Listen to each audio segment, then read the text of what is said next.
Hello everyone, Dominic here from Esports News UK. Hope you're all doing well. XL Esports have moved into a new game title. It's the third title for them following League of Legends and Fortnite. They of course have a League of Legends LEC team and they have Wolfies, a UK Fortnite player. Now they've moved into Valorant.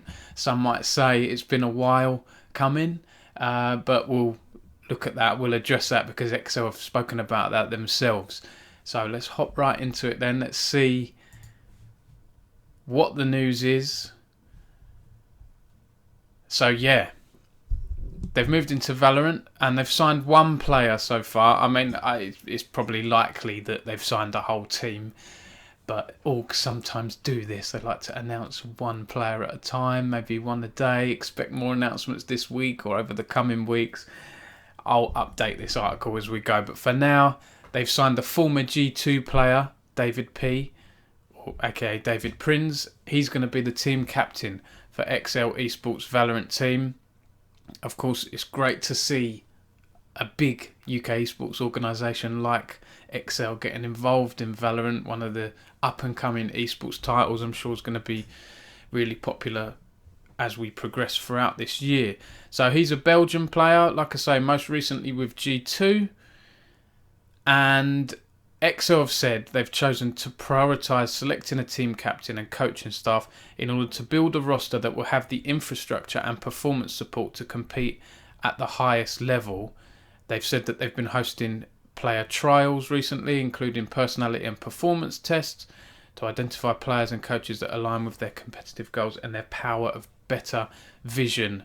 They announced this power of better vision late last year, and they announced Dele Alli, the footballer, as an ambassador for them as well.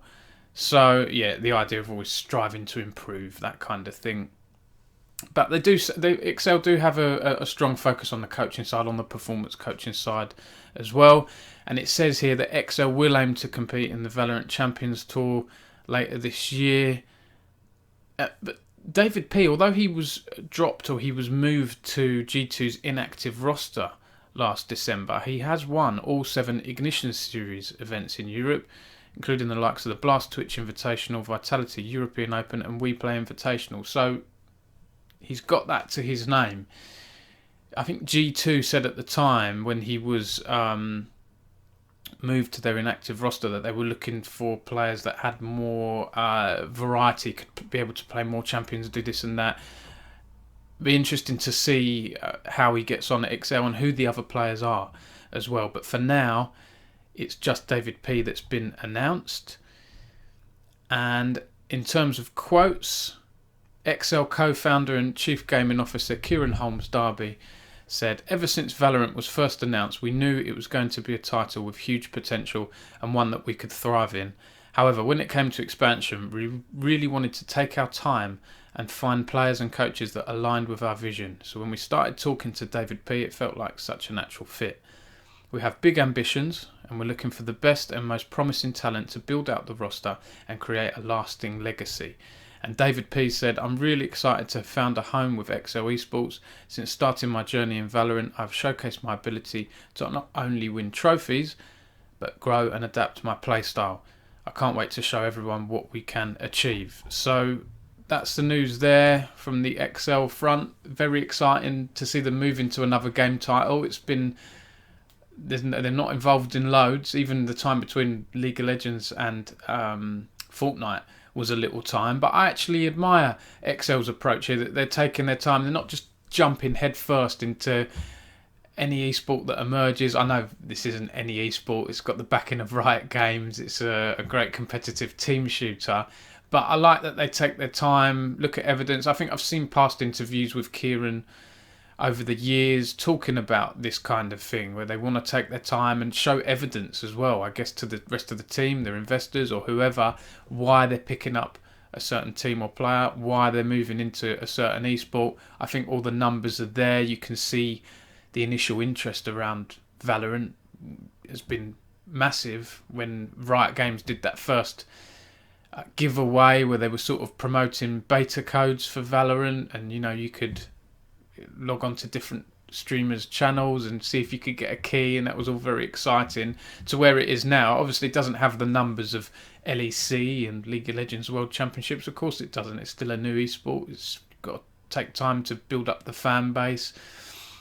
It's having an effect on CSGO. You know, players still moving over from CSGO to Valorant. We'll see how CSGO is actually affected in the long term, I guess, over the next year or two.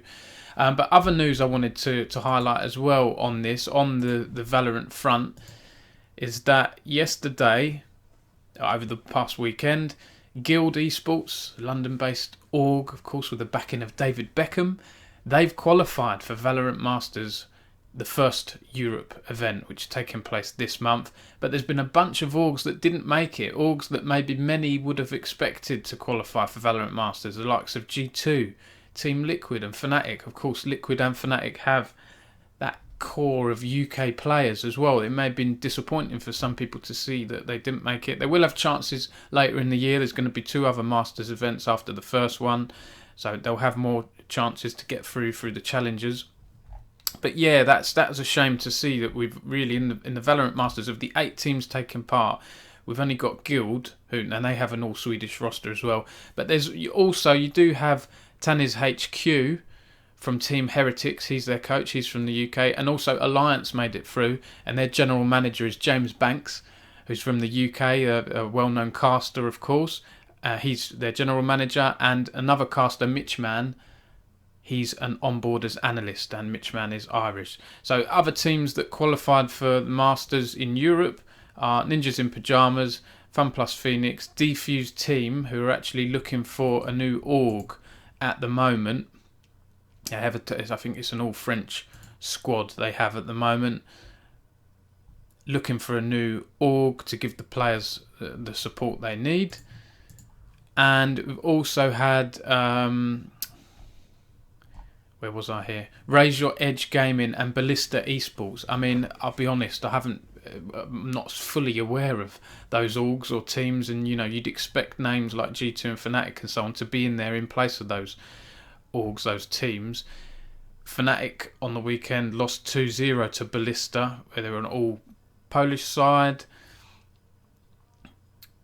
Guild defeated Wave Esports 2-0. Raise Your Edge beat OG 2-0, and Defuse beat G2 2-1. So yeah, it's surprising. I mean, other European orgs that operate in Valorant aren't in Masters either, like Vitality, Giants, Berlin International, Movistar Riders.